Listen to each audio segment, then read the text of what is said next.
नमस्कार मित्रांनो, मी साईनाथ बालेगाव आपल्या सगळ्यांचं सहर्ष स्वागत करतात.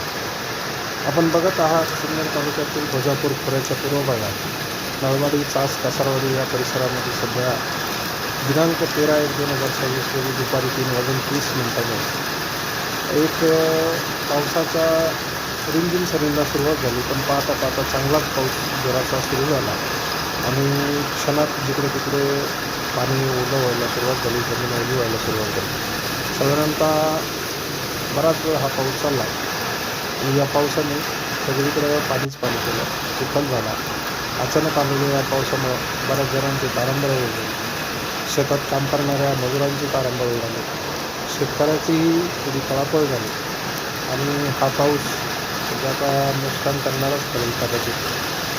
पिकांनाही धोका आणि आरोग्याची जी काही गंभीर समस्या आहे तीही आता या पावसामुळे जाणू शकते किंवा आरोग्यही लहान मुलांना, मोठ्या माणसाला एक थंडी अगोदरच थंडी आणि त्याच्यात पुन्हा हा पाऊस झाल्याने अजून गारवा वाढेल. तर सगळ्या परिसरातील लोकांनी काळजी घ्यावी आणि गारव्याचीही काळजी घ्यावी. पावसामुळे जे काही आता त्रास होतो याचंही थोडंसं लक्ष द्यावं आणि कामाचं योग्य पद्धतीने नियोजन करावं. निसर्ग शेवटी सांगता येत नाही कधी काय होईल.